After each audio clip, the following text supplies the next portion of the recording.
గురువు దైవంతో సమానమని ఎమ్మెల్సీ కరి పద్మశ్రీ పేర్కొన్నారు. కాకినాడ అర్బన్ తహసీల్దార్ కార్యాలయం ఆవరణలో గల పెన్షనర్స్ భవనంలో సెప్టెంబర్ మాసం నెలవారీ సమావేశం ఉపాధ్యాయ దినోత్సవ వేడుకలు సంఘం అధ్యక్షులు కె పద్మనాభం అధ్యక్షతన జరిగింది. ఈ కార్యక్రమంలో ముఖ్య అతిథిగా ఎమ్మెల్సీ కరి పద్మశ్రీ పాల్గొనగా విశిష్ట అతిథిగా Umar Alisha rural development society అధ్యక్షులు డాక్టర్ ఉమర్ అలీషాలు పాల్గొన్నారు.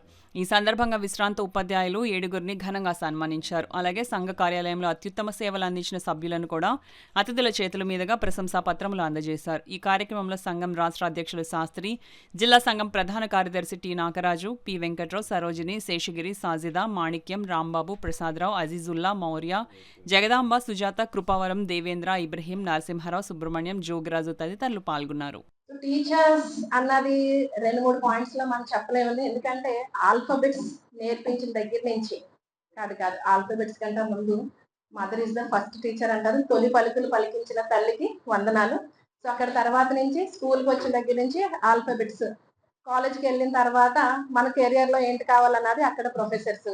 అది అయిన తర్వాత నెక్స్ట్ పెద్దలుగా మీరు కుటుంబంలో ఉంటారు, మీరు మీ పిల్లలుగా ఎడ్యుకేట్ చేస్తారు, మీ పిల్లలకి మీ మనవాళ్ళకి. సో ఎవ్రీవన్ అంటే ఎవరెవరు ఏ ప్లేస్ లో ఉన్నా కూడా వాళ్ళకి ఎడ్యుకేషన్ అన్నది ఇవ్వడం లైఫ్ లాంగ్ జరుగుతుంది. ఎడ్యుకేషన్ అంటే చదువు ఒకటే కాదండి, సంస్కారం కూడా. అంటే ఇంట్లో పెద్దలు మీలాంటి వాళ్ళు ఉన్నారు మీ ఇంట్లో అని అంటే మనవాళ్ళు మనవరాళ్ళు వచ్చిన గెస్టులందరికీ కూడా మన యొక్క ఇండియన్ కల్చర్ హెరిటేజ్ గురించి కానీ, అంటే పెద్దలను ఎలా గౌరవించాలి, this also comes under education. So పెద్దగా నాకు దీని గురించి I'm not a teacher, but నాకు టీచింగ్ అంటే మాత్రం చాలా ఇష్టం. నేను ఎమ్మెల్సీగా నా అయ్యుండకపోతే ఏమో లాంగ్ బ్యాక్ నేను టీచర్ అయ్యుండదేను, నాకైతే మాత్రం ఇంట్రెస్ట్ ఉండేది. సో బేసికల్ గా నా నేచర్, నేను చాలా సింపుల్ పర్సన్ అండి. నాకు కూడా లైఫ్ ఇంటర్నల్ గా ఏంటంటే ఆతృత ఉండేది, ఫస్ట్ వచ్చేయాలి చదివేయాలని. కానీ అంతవరకు రాలేదు. కానీ అంతకంటే ఎక్కువైన సభ్యత సంస్కారం అన్నది మా పేరెంట్స్ దగ్గర నుంచి నేను నేర్చుకున్నాను. అంటే పెద్దలను గౌరవించడం అన్నది ఫస్ట్ ఎడ్యుకేషన్. అవునంటారండి అందరూని? That's the main thing. మన దేశంలోనే ఈ సభ్యత సంస్కారం అన్నది ప్రపంచంలో ఎక్కడైనా ఉన్నది అంటే అది మన దేశంలో మాత్రమే, మన భారతదేశంలో మాత్రమే. ప్రతి సంవత్సరం మనం సర్వేపల్లి రాధాకృష్ణ వారి జయంతి సందర్భంగా ఈ కార్యక్రమాన్ని ఏర్పాటు చేసుకుంటాం. మరి అదేవిధంగా ఈ రిటైర్డ్ అయినటువంటి ఎంప్లాయీస్ అందరూ ఒక అసోసియేట్గా ఏర్పడి మంచి ఎన్నో చక్కని కార్యక్రమాలు నిర్వహిస్తున్నారు. రిటైర్ అయిన తర్వాత మనకి ఎన్నో రకాలైనటువంటి సమస్యలు ఏర్పడుతూ ఉంటాయి. చాలా మందికి వయోభారంతో వృద్ధాప్యంలో వచ్చేటువంటి అనారోగ్య సమస్యలు, అదేవిధంగా ఆర్థిక సమస్యలు, అదేవిధంగా సామాజిక సమస్యలు, అదేవిధంగా సంసార పరంగా సంతాన పరంగా కొన్ని సమస్యలు ఏర్పడుతూ ఉంటాయి. ఇవన్నీ సమస్యలు అనేటువంటి వలయంలో వృద్ధాప్యం చిక్కుకొని అందులో మనం ఎన్నో రకాలైనటువంటి ఇబ్బందులు పడుతూ ఉంటాం. మరి అటువంటి వృద్ధాప్యాన్ని ఉపశమనం పొందడానికి మనం ఒక చక్కని మార్గం ఆధ్యాత్మికత.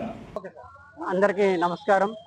ఈరోజు టీచర్ డే సందర్భంగా టీచర్స్కి అలాగే సభ్యులకి మిలాద్ నబీ సందర్భంగా మన ముస్లిం సోదరులందరికీ కూడా శుభాకాంక్షలు తెలియజేస్తూ, ముఖ్యంగా ఈరోజు దినోత్సవానికి ముఖ్య అతిథి అయినటువంటి పెద్దలు ఎమ్మెల్సీ గారు అయినటువంటి పద్మశ్రీ గారు, అలాగే గురుదేవులు ఉమర్ అలీషా గారు రావడం అనేది చాలా గొప్ప విషయంగా మేము భావిస్తూ, వారి ద్వారా ఈ కార్యక్రమం జరగడం చాలా అదృష్టంగా మేము భావిస్తున్నాం.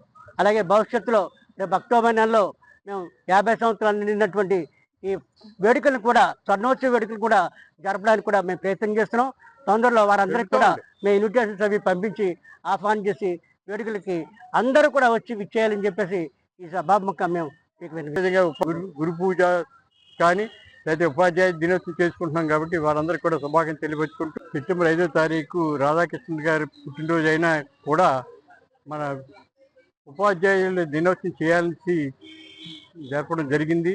మరి దానికి ముఖ్య అతిథిగా కర్రి పద్మశ్రీ గారు, అదేవిధంగా పిఠాపురం నుంచి ఉమర్ అలీషా గారు రావడం జరిగింది. వారి చేతుల మీదుగా ఒక 7గురికి మేము సన్మానించడం జరిగింది. దాంతో పాటుగా మన జిల్లాలో ఉన్నటువంటి గవర్నమెంట్ స్కూల్లో చదివిన పిల్లలకి అందులో ఒక అమ్మాయి ఆల్రెడీ జపాన్ వెళ్ళి వచ్చింది. ఆ అమ్మాయిని కూడా కర్రి పద్మశ్రీ చేతుల మీదుగా సన్మానించడం జరిగింది. మరి దానికి అదేవిధంగా మిత్రులు ఇక్కడ వచ్చి ఇక్కడ పనిచేసినటువంటి ఆగస్టు 15 తారీఖు వచ్చి పనిచేసినటువంటి ఒక ఇద్దరు వ్యక్తులను కూడా అంటే ఆల్రెడీ ముగ్గురు వ్యక్తులు చేయడం జరిగింది. ఆ ఇద్దరు వ్యక్తులు కూడా ప్రసాద్ గారు మన రాజు గారిని కూడా ఈ సభాపూర్వకంగా సన్మానించడం